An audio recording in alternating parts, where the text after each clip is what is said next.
어떤 분이 환상을 봤는데 위에서 이렇게 마귀가 이렇게 눈가루 같은 것들을 이렇게 사람들에게 이렇게 뿌리더랍니다. 두 종류의 사람이 있더래요. 떨어지자마자 막 터는 사람이 있고 그냥 뭐 이 정도쯤이야 하고 그 가루를 그냥 방치하는 사람이 있는데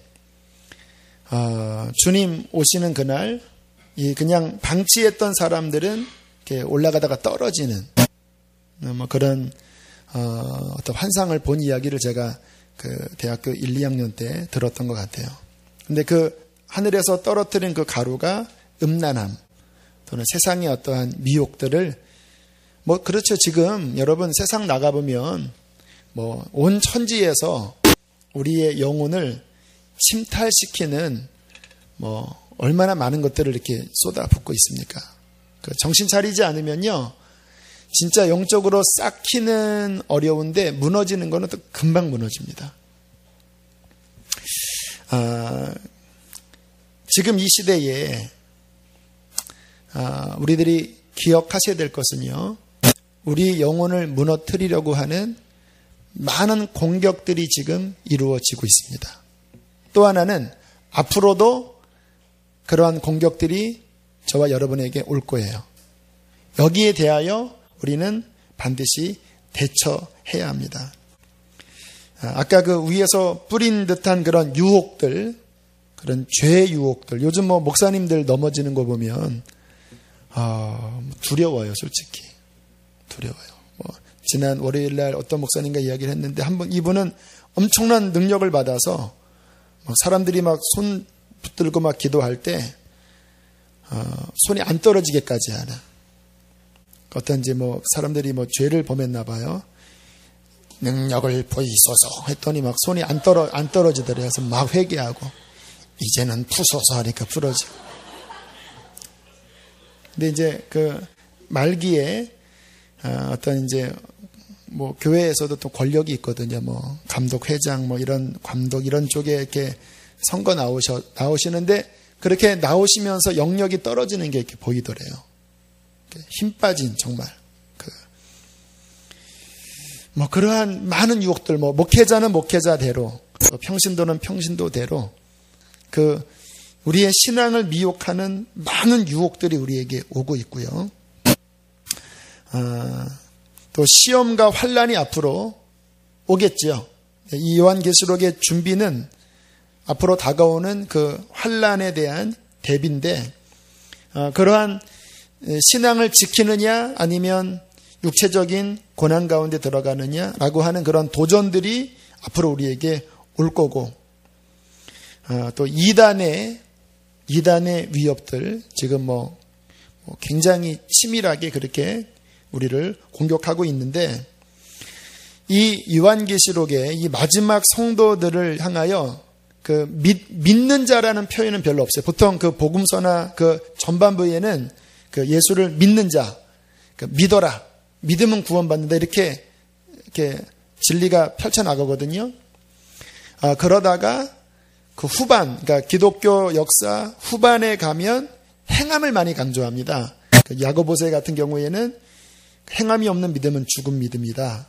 그리고 사도 요한 같은 경우에는 사랑, 정말 진정한 믿음은 사랑이어야 한다. 사랑이 없으면 가짜다. 이렇게 나가거든요. 근데 성경의 맨 끝에 요한계시록은요. 그 믿음의 흐름이 종결로 그 믿음은 이기는 것으로 이렇게 마무리되어집니다. 그러니까 엄청난 어떠한 미혹들 또 공격들에 우리가 가진 예수 그리스도의 믿음으로 그 모든 것들을 이기는 것, 시험과 환난과 유혹을 이겨서 내 신앙을 지키는 것, 이것이 요한계시록에서 우리에게 보여주는 구원 얻는 자의 믿음인 거예요. 이겨야 되는 거예요. 이겨야 되는 것. 제가 그 교육전도사 할 때 한번 이렇게 추운 겨울에 아이들을 데리고 수련회에 가서 한번 철로역정을 이렇게 해봤습니다.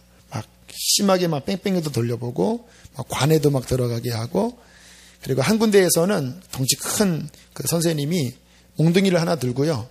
그리고 예수님 성화를 이렇게 밑에 놓은 다음에 밟아라. 안 밟으면은 때린다.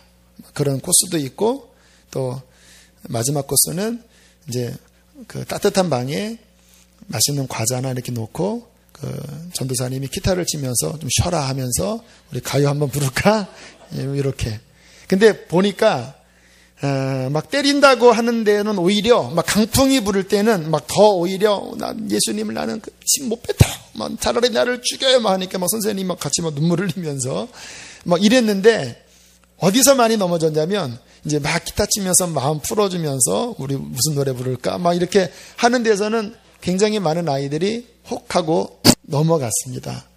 근데 그때 그 프로그램을 성령께서 실은 이렇게 지혜를 주셔서 그 순서를 마련했는데 그게 어떻게 보면 지금 이 시대일 수 있습니다.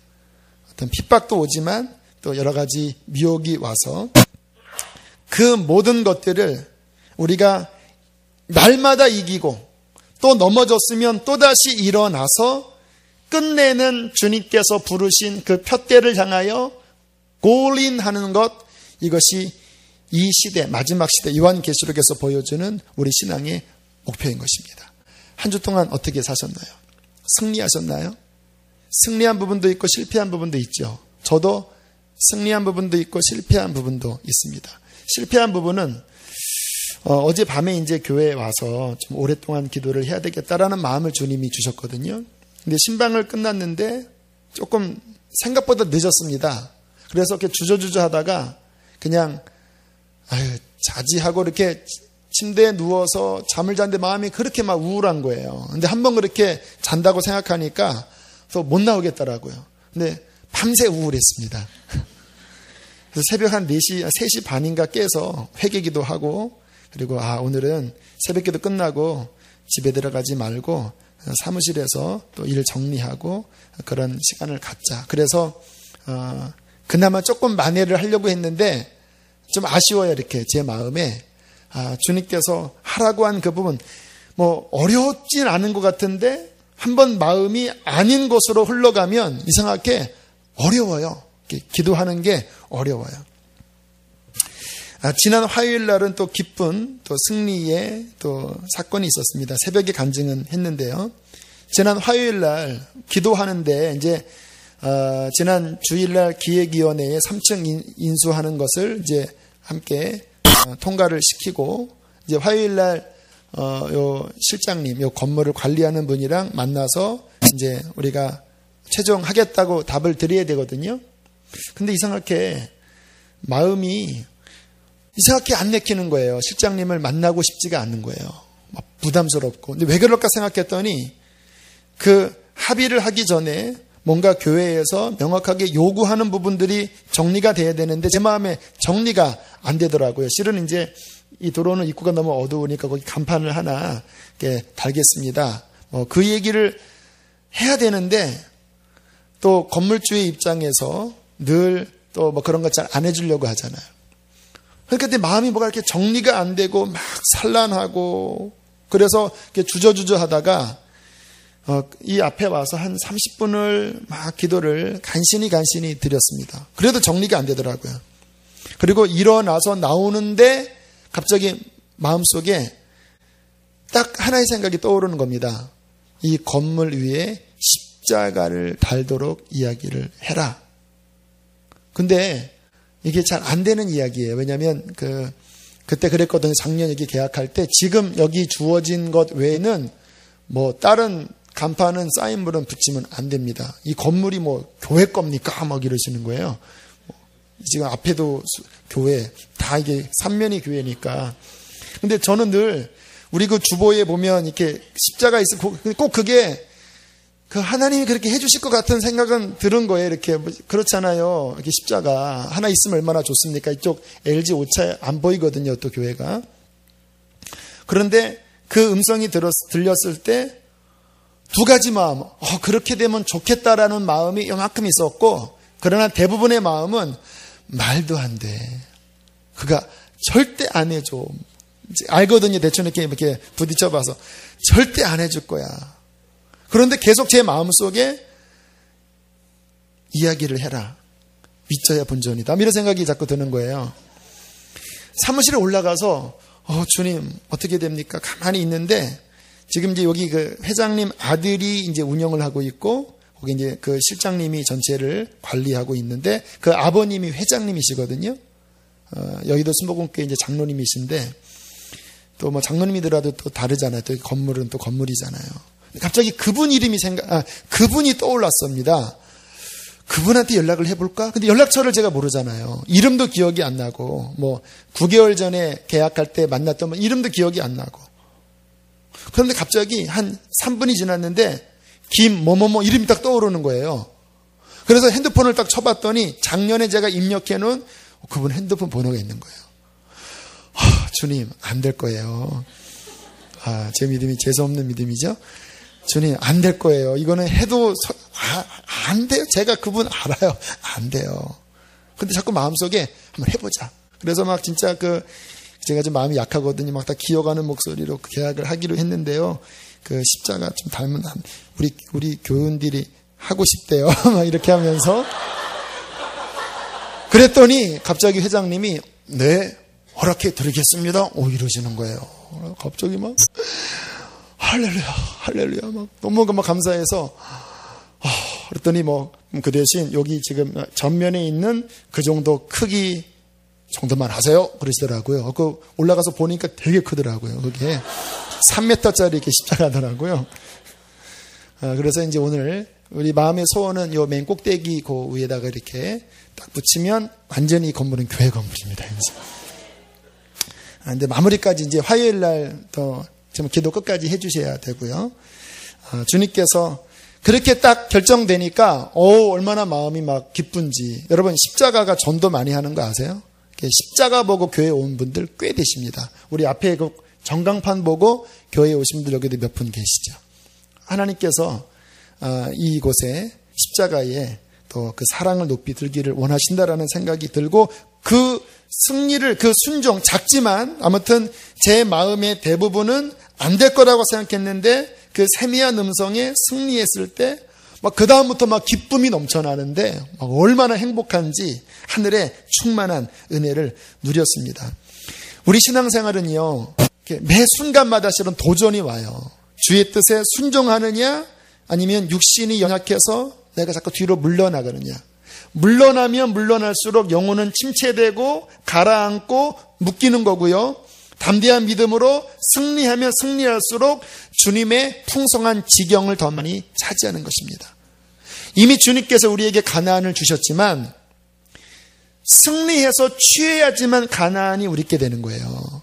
주님이 주셨지만 믿음이 없어서 우물쭈물하면 그 가나안은 우리 것이 못 됩니다. 그러니까 우리 신앙생활은 이미 허락한 하나님의 그 축복의 지경을 따라합시다. 믿음으로 취하여 승리해야 된다. 지금 여러분들이 누리고 있는 그 기업의 분량이 하나님께서 허락하신 분량보다 많을까요? 적을까요? 대부분은 더 적습니다. 그냥 현실에 눌려 있거든요.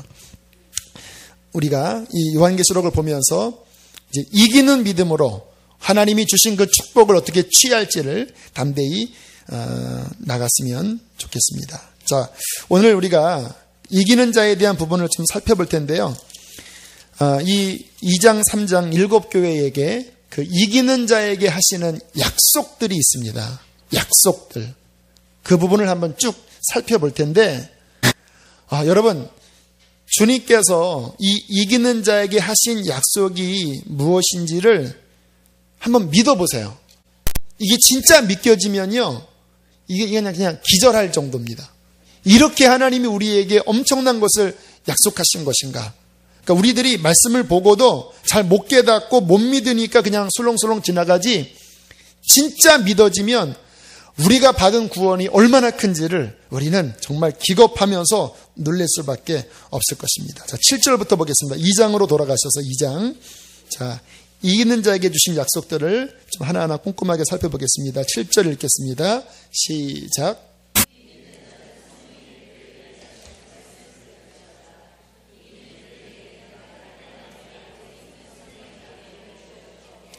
자, 이 생명나무 우리가 보지는 못했죠. 그러나 성경을 보시면 기억할 겁니다. 하나님이 원래 우리에게 영생하는 존재로 지으셨거든요. 그런데 죄에 빠져서 영생을 잃어버렸습니다. 그리고 우리가 쫓겨나갈 때 창세기 3장 맨 끝절에 보면 하나님께서 이 생명나무 과실 주변에 두루 도는 화영검을 두사 사람들이 생명나무의 길로 나아가지 못하도록 하나님께서 막으셨다라고 말씀합니다. 이때부터 우리는 영생을 잃어버렸습니다. 그러니까 원래는 이 생명나무 과실이 우리 건데 죄 때문에 잃어버려서 우리는 허무한 인생, 죽을 수밖에 없는 인생, 죽음의 두려움의 종로로 타는 인생이 되었거든요. 그런데 예수 그리스도를 믿고 이기는 자가 되었을 때 그 가로막혔던 생명나무의 길로 다시 나아가서 영생하는 생명나무 과실을 따서 먹고 우리는 영원한 생명을 다시 누리고 회복할 수 있는 것입니다. 여러분, 얼마나 큰 축복인지 몰라요. 우리가 예수 그리스도로 말미암아 영원히 사는 그 길이 열렸다라는 것, 우리 인생에 있어서 가장 큰 축복인 것입니다. 11절로 들어갑니다. 2장 11절. 자, 이기는 자에게 어떤 약속을 하시는지 11절 있습니다. 시작. 성령이 교회들에게 하시는 말씀을 들을지어다. 이기는 자는 둘째 사망의 해를 받지 아니하리라. 자, 이기는 자는 둘째 사망의 해라고 표현을 했는데 이 둘째 사망은 따라합시다. 영원한 심판, 완전한 심판. 모든 인류에게 한 번 죽는 것은 사람에게 정한 것이요 그 이후에는 심판이 있다고 말씀하셨는데 모든 사람의 영적인 참혹한 운명은요, 죄가 해결되지 않으면 이 심판, 둘째 사망의 해를 모두가 받는다라는 거예요. 자, 이 둘째 사망의 해는 무엇인가? 20장으로 한번 넘어가 보세요. 요한계시록 20장 13절부터. 자, 이게 둘째 사망입니다. 이제 최후에 있을 심판을 성경은 이렇게 말씀하십니다. 20장 13절로 15절을 읽습니다. 시작. 바다가 그 가운데에서 죽은 자들을 내주고 또 사망과 음부도 그 가운데서 죽은 자들을 내주매 각 사람이 자기의 행위대로 심판을 받고 사망과 음부도 불못에 던져지니 이것은 둘째 사망 곧 불못이라. 누구든지 생명책에 기록되지 못한 자는 불못에 던져지리라. 참혹한 일입니다. 모든 죽었던 자들이 다시 심판대 앞에 서서 심판을 받고 모든 것이 사망도 음부도 지옥도 마귀도 생명책에 그 이름이 기록되지 못한 자들도 결국에는 최종 종착지가 어디냐면 둘째 사망, 영원히 불타는 불못으로 들어가는 것이에요. 나오고 싶어도 못 나오고 죽고 싶어도 죽을 수 없는 둘째 사망. 이 둘째 사망의 해로부터 벗어나는 것이 축복입니다. 가장 큰 축복이에요, 여러분. 저와 여러분이 예수 그리스도를 믿고 이 마지막에 그 믿음으로 승리했을 때에 모든 사람의 최종 운명인 이 둘째 사망의 해로부터 우리는 벗어날 수 있는 것입니다. 자, 17절 다시 2장으로 돌아와서 17절을 보겠습니다. 자, 이기는 자에게 주신 축복을 계속 하나하나 봅니다. 17절 시작. 귀 있는 자는 성령이 교회들에게 하시는 말씀을 들을지어다. 또 흰 돌을 줄 터인데 그 돌 위에 새 이름을 기록한 것이 있나니 받는 자밖에는 그 이름을 알 사람이 없느니라. 자, 두 가지를 말씀하고 있죠. 이기는 자에게 대해서. 첫 번째는 뭐를 주신다고 그래요? 네, 어떤 만납니까? 감추어졌던 만나. 이단들이 이런 말씀 가지고 잘 우리를 속이거든요. 이 감추었던 만나는 뭐냐면요, 여러분, 주님 나라 가면 천국은 어떤 곳일 것 같아요? 지루한 곳이라고 생각하십니까? 천국에는요, 가장 큰 기쁨이 뭐냐면 하나님의 영광을 배웠고 예수 그리스도의 그 은혜의 영광을 바라보면서 이 땅에서는 감히 상상할 수 없는 그 큰 기쁨, 그 영적인 주님과의 기쁨을 누리는 곳이 천국입니다. 지금 아까 여러분들 이렇게 찬양할 때 어떤 감격과 기쁨을 느껴본 분이 계시죠? 막 문드라 머리 들어라 막 찬양할 때, 또 할렐루야 할렐루야 찬양할 때 어떤 주님의 평화와 어떠한 그 영광이 영적으로 느껴진 분이 계시죠? 아멘 안 계시나요? 눈이 열려질지어다. 여러분, 지금 우리가 이 땅에 예배 드릴 때 그런 주님의 천국의 어떤 기쁨을 맛보는 것은요, 그 한 방울 두 방울이에요. 그런데 막상 천국에 가면 이 육신의 한계도 다 사라지고 그냥 영으로서 그냥 face to face, 얼굴과 얼굴을 마주 보듯이 그 하나님의 그냥 풍요로운 영광과 그 생명을 그냥 천국에서 누리거든요. 그런데 이 누리는 게 천국은 어떤 곳이냐면요, 만약에 똑같은 은혜를 계속 그렇게 누리면은 좀 지루할 수도 있잖아요. 근데 천국의 영광은요, 날마다 새로운 것입니다. 오늘 내가 누린 것보다 내일은 더 깊고 심오한 하나님의 기쁨과 영광을 내일은 볼 거예요. 그리고 그 다음 날에는 그것보다 더 심오하고 깊은 주님의 생명을 누리게 될 거예요. 느낌이 오십니까? 왜 웃으세요? 주님의 능력과 영광은 한이 없는 거예요. 이 감추어진 만나는 뭐냐면요, 지금 너희가 이 땅에서 예수님을 만나서 기쁘고 행복하고 좋잖아. 하지만 그 주님 나라에서 그것과 비교할 수 없는 더 깊이 숨겨진 나의 양식, 나의 기쁨을 너희에게 맛보게 할 것이다. 이 감추어진 만나는요, 하나님이 그 나라에서 주실 더 깊은 주님과의 친밀한 교제, 그 사랑을 우리에게 약속하고 계신 것입니다. 자, 그리고 두 번째는 뭐라고 말씀하시냐면, 그리고 흰 돌을 준다고 그랬는데, 요 당시 문화에 이 돌은요, 그 재판법정에서 쓰는 그 용도인데, 검은 돌이 있고 흰 돌이 있는데, 검은 돌은 유죄 판결이고요, 흰 돌은 무죄 판결로 준다고 그래요. 그러니까 우리에게 무죄 판결로서 흰 돌을 주면서 그 위에 어떠한 이름을 기록한다라고 말씀하십니다. 이 이름에 대한 것은 잠시 뒤에 나눌 거고요. 아무튼 무죄 판결을 주시면서 우리에게 어떤 이름을 기록하신다고 말씀을 하시는 것입니다.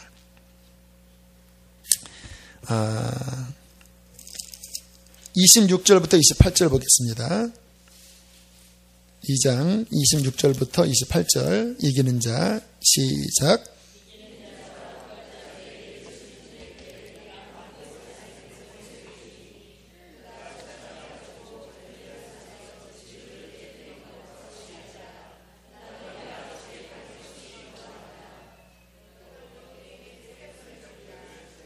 자, 일단 그 어떤 자들에 대한 말씀을 이제 보니까 이기는 자와 어떤 자입니까? 그 다음에 주님께서 이 말씀을 제 마음에 감동을 주셨습니다. 끝까지 내 일을 지키는 그에게. 이게 이기는 자이거든요. 굉장히 중요한 말씀이죠. 이기는 자는 누구냐면 끝까지 주님의 일을 지키는 자입니다. 이 말은 뭐냐면요, 그 주님을 섬겨 나갈 때 힘든 일이 많다라는 거예요. 막 포기하고 싶고 너무 힘들고 도망가고 싶고, 하지만 끝까지 주님이 주신 그 일을 끝까지 내가 막 힘들고 포기하고 싶지만 마치 주님께서 이 잔을 막 지나가게 해달라고 그런 마음이 육신적으로는 간절했지만 끝까지 아닙니다. 내가 그 잔을 마시겠습니다. 내가 순종하겠습니다.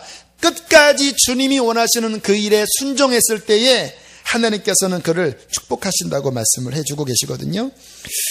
제가 군대에서 이제 찬양단을 맡았습니다. 뭐 군종병은 아니었는데 찬양단 리더를 맡았어요. 그리고 어떻게 하나님이 열어주셔서 그 군부대 안에 신병교육대가 있어서 그 신교대 그 전도 집회, 찬양 집회를 한번 해봤어요. 그런데 너무너무 힘들었습니다. 왜냐하면 뭐가 이렇게 서로 이렇게 커뮤니케이션이 안 돼서, 아무튼 저는 그 복음 메시지를 많이 준비했는데 그 앞에서 순서가 많아지면서 15분밖에 못 전하고 너무너무 힘들어서 그거 끝난 다음에 다시는 하지 말아야 되겠다, 이런 생각이 들었습니다. 근데 성령께서 자꾸 다시 해야 된다, 다시 이런 마음을 주시는 거예요. 근데 일단 막 한번 질리니까 저는 안 할 겁니다. 그리고 이제 귀를 막고 있었거든요. 그러다가 이제 농구하다가 공이 딱 옆에 떨어졌는데 안경이 부러졌습니다. 다리가. 저는 이제 안경 벗으면은 안 보이거든요. 그래서 잠깐 외출 좀 다녀오겠다고. 그럼 안경이 그러니까 허락을 해주더라고요. 그래서 나가서 안경을 이제 그 수리하고 그리고 돌아오는 길에 이제 그 군부대 교회가 그 군대랑도 붙어 있고 일반 사회랑도 이렇게 중간에 있거든요. 그러니까 바깥에서 들어갈 수 있는 거예요. 부흥회를 하더라고요.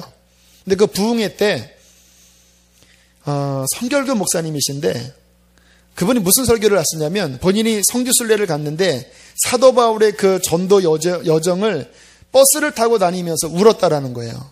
왜냐하면 얼마나 그 멀고도 험한 길을 사도 바울은 걸어서 도보로 이 엄청난 거리들을 복음을 전했다고 생각하니까 너무 막 감격스럽고 너무 막 마음이 아파서 막 울으셨다라는 거예요. 그러면서 우리 복음 전해야 된다. 근데 막 그 설교를 듣는데 성령께서 저에게 갑자기 말씀하시는 거예요. 너 그거 해라. 나의 일이 쉬운 게 어디 있느냐. 네가 순종해서 그 일을 감당해야 되지 않겠냐. 근데 막 눈물 나서 그러면 회개하고 주님 그러면 하겠습니다. 그리고 그 다음에 2차, 3차, 4차, 5차 그리고 바깥에 나가서 군무대 병원까지 5번의 찬양 집회를 했는데 큰 승리가 있었습니다. 한 번에 막 150명, 200명씩 막 예수는 영접하고 막 하나님께서 막 강하게 역사하셔서 그 군생활 안에 정말 마지막 제대를 목요일 날 하면 그 주일까지 찬양 집회, 전도 집회, 복음을 전하는 그 일을 하고 나왔어요. 그 다 끝나고 나올 때 그렇게 마음이 기쁘더라고요. 왜냐하면 끝까지 그 기간 내에는 끝까지 주님의 일을 지켰습니다. 제 마음의 소원은 주님이 저를 언제 데려가실지 모르지만 끝까지 주님이 제게 하라고 하는 그 일을 완수하고 주님 앞에 서기를 원합니다. 오늘 주께서 그렇게 말씀하시는 것, 끝까지 내 길을 지키는 그에게 무슨 약속을 하시는가? 26절 다시 한번 보면 27절 만국을 다스리는 권세를 그에게 주리니 27절 다시 한번 읽겠습니다. 시작. 그가 첫 장을 가지고 그들을 다스려 질그릇 깨트리는 것과 같이 하리라. 나도 내 아버지께 받은 것이 그러하리라. 이게 무슨 말일까요? 자, 19장으로 넘어갑니다. 제가 일부러 요한계시록 할 때는 말씀을 많이 좀 찾을 거예요. 19장으로 넘어가서 19장 요한계시록. 자, 주님 재림하실 때 일어나는 일입니다. 무슨 일이 벌어지는지 19장 11절 보세요. 자, 주님이 선두주자로 이렇게 내려가십니다. 11절 시작.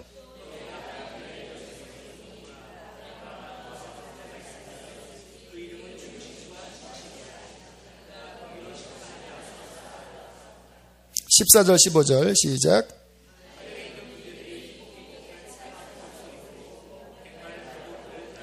자, 보세요. 앞에 예수님이 백마 타고 심판주로 내려오시죠. 14절에 보니까 그 뒤에 누가 있어요? 군대들이 예수님을 따르지요. 자, 근데 예수님이 지금 뭐 하나 보세요. 15절 시작.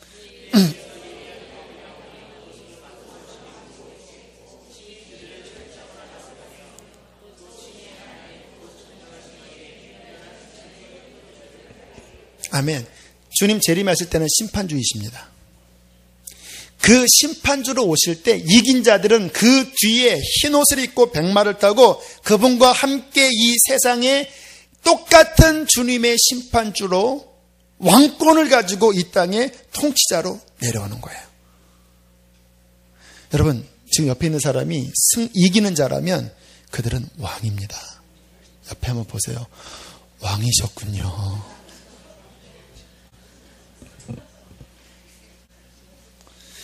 하나님이 우리에게 주신 이 구원은요, 작은 구원이 아닙니다. 그냥 가까스로 영혼 천국 보내는 구원이 아니에요. 지금 이 이기는 자들은요, 이 구원이 얼마나 큰지를 보여주시는 거예요.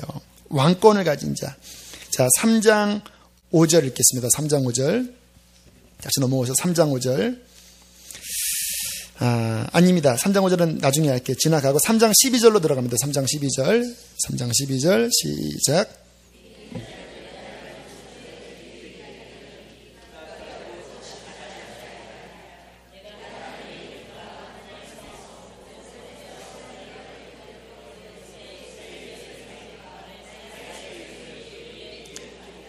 자, 이기는 자는 내 하나님 성전에 뭐가 된다고요?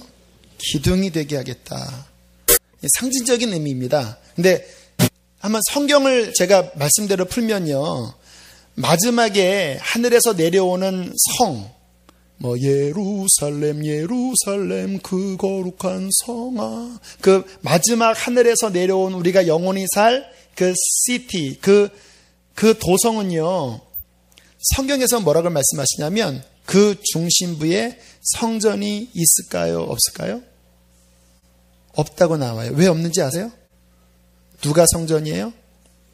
곧 하나님과 그 어린 양이 친히 성전이 되십니다. 근데 여기 보면 지금 이 성전과 이 예루살렘은 그거 이야기하는 거잖아요.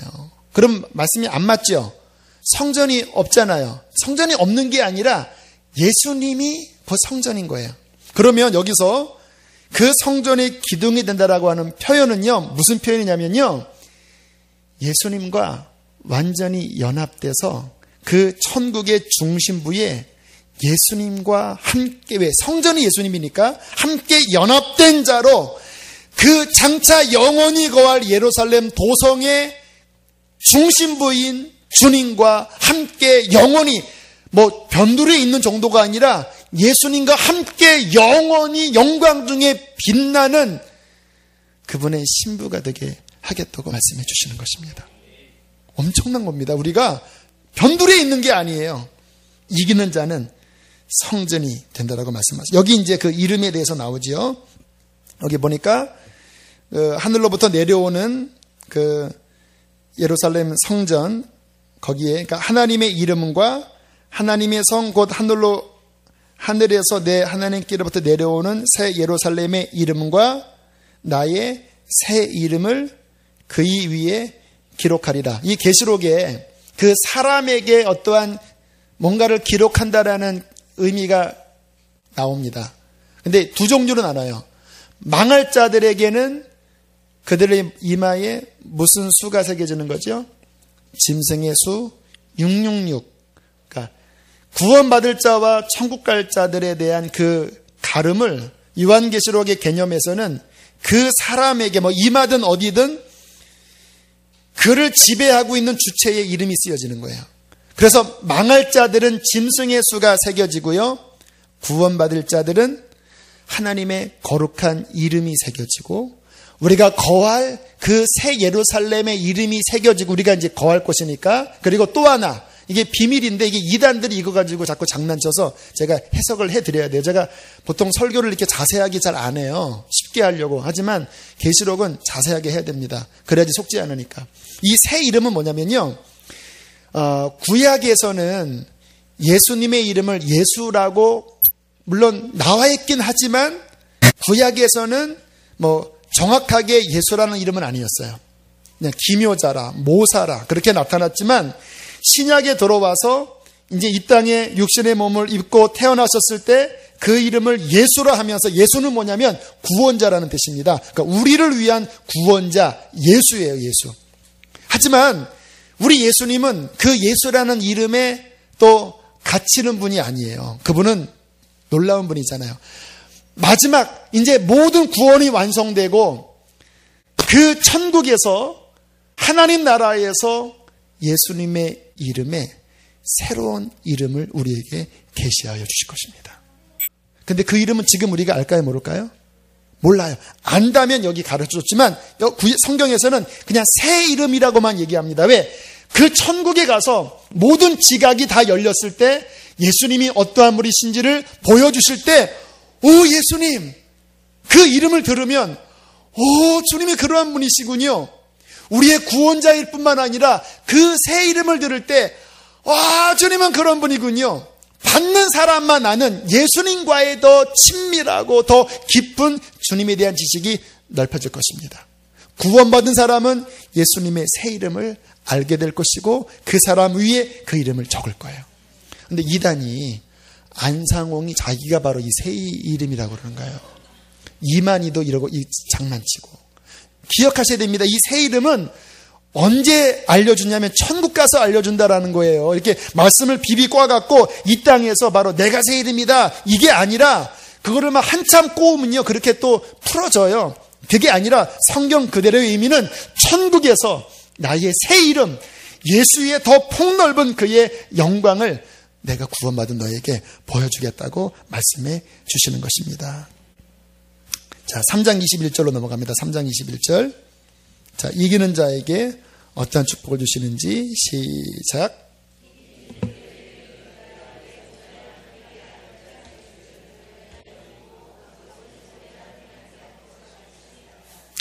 여러분, 이건 기절해야 될 말씀이에요. 보세요. 예수님께서 모든 사역을 완수하시고 에베소서에 보면 부활하시고 하늘로 올리우사 하나님 보좌 우편에 앉으셨다라고 말씀하시죠. 이 하나님 보좌 우편이라는 것은 왕권입니다. 그의 오른편의 통치자인 거예요. 그리고 앉은 것은 뭐냐면 모든 사명을 다 끝나고 이제 완수한 거예요. 그리고 온 우주 만물을 통치하는 통치자로 모든 이름에 뛰어난 이름으로 하늘과 땅과 땅 아래에 있는 모든 권세가 예수의 이름에 꿇게 하시고 그 예수께서 온 우주에 충만한 중심으로 하나님 보좌 우편에 하나님과 함께 거하시는 거예요. 영광스럽죠? 우리 그분을 찬양하잖아요. 그런데 이기는 그에게는 내 보좌에 내가 함께 앉게 해줄 텐데 그것은 곧 내가 이기고 아버지의 보좌에 함께 앉은 것처럼 이기는 너도 이 보좌에 나와 함께 앉아서 나의 왕권을 가지고 나와 함께 나의 자녀로서 나의 신부로서 나와 함께 이 모든 만물을 통치하는 통치자가 될 것이다. 옆에 분 보면서 이야기해보세요. 당신이 그런 존재였나요? 이게 지금 안 믿겨지니까 여러분들이 다 이러고 있는 거예요. 우리 한 3월에 우리 가족이 한 1박 2일인가 가족여행을 떠났습니다. 지난 여름에 휴가를 안 갔거든요. 근데 이제 비밀로 하다가 우리 큰아들, 둘째 아들에게 이렇게 감췄다가 마지막에 실은 이제 그 다음날 뭐 수영장 갈 줄 알았거든요. 근데 우리 강원도 간다 그랬더니 갑자기 애들이 하고 아무 말도 못해요. 내가 막 기뻐할 줄 알았더니 아무 말도 못하는데 다음날 하더니 어저께 우리가 왜 입 벌리고 있는지 알아? 너무 그냥 기대가 넘어서니까 할 말을 잃어버렸어. 지금 다 그런 표정들이세요. 여러분, 하나님께서 인간을 창조하실 때요, 천사보다 이 피조물로서는 열당한 것 같지만 구원받은 이 후사가 되면요, 천사보다 훨씬 높은 수준이에요. 하나님, 이 태초 전에 하나님 성부와 성자와 성령이 그 사랑의 연합 가운데 교제하면서 이렇게 지내셨거든요. 그리고 그분께서 세상을 만드시고 하나님의 형상대로 인간을 만드셨잖아요. 근데 타락해서 범죄했잖아요. 그런데 아들을 보내서 구원했을 때 이 구원받은 인간은 어디로 들어가게 되냐면 그냥 피조물로 들어가는 게 아니라 성부와 성자와 성령의 영원한 연합의 교제 안으로 들어가서 성부와 성자와 성령과 성도가 영원한 영광 가운데 누리면서 영원히 가는 것이 구원입니다. 그게 요한복음 17장의 주님의 말씀이에요. 주님이 우리를 향한 구원. 그래서 아까 성전의 기둥이 되게 하겠다. 그 예수님이 성전인데 네가 나와 하나다. 내 보좌에 앉게 하겠다. 내가 이기고 아버지의 보좌에 함께 앉은 것처럼 너도 내가 아버지 보좌에 함께 있는 것처럼 너도 나와 함께 있어서 나와 함께 만국을 다스리고 통치하는 왕권을 가진 자가 되게 하겠다. 여러분, 이 엄청난 영광을 하나님께서 우리에게 주셨습니다. 그래서 이 큰 구원을 주신 다음에 피 흘리기까지 싸우라고 하시는 거예요. 초대교회 때 사자밥 됐죠. 참수당했죠. 사도 바울이 죽은 그 참수터 가보니까 이러한 대리석에 이 도끼 자국이 있더라고요. 사도 바울이 여기서 목베임 받고 죽었다라는 거예요. 초대교회는 그래도 죽었습니다. 왠지 아세요? 이기는 자에게 주시는 이 구원의 영광이 얼마나 큰지를 알고 믿으니까 내가 주님 믿은 것 때문에 손해보고 재정적으로 어려움이 오고 모든 것을 잃어버려도 이게 뭐 말할 수 없이 크니까 바꿔버리는 거죠. 오늘날 많은 사람들이 이 신앙의 가치를 진짜 하찮게 여겨서 그냥 돈 몇만 원에 바꿔버리는, 왜? 이 구원의 영광을 모르니까. 성경이 이 구원은요, 우리의 목숨, 모든 것을 다 바쳐서 그것을 사는 가치를 말씀하시는 거예요. 이 마지막 때 우리에게 싸움이 있을 것입니다. 하지만 우리는 두려워해서는 안 돼요. 왜? 우리가 예수 그리스도를 통하여 이김으로써 우리는 이 영원한, 지금 말씀하신 이 믿는 이기는 자에게 주시는 엄청난 것들이 바로 우리 것이기 때문입니다. 하나님께서 우리들에게 지혜와 계시형을 열어주시기를 축복합니다. 어떻게 이기는지 지금 말씀이 다 준비됐는데 안 되겠네요. 오늘은 여기까지 하겠습니다. 왜냐하면 기도하고 또 갈 분들 보고 이게 좀 정리를 해야 되니까 좀 아쉽지만, 또 아쉬워야지 또 연속곡 후편이 기대가 되니까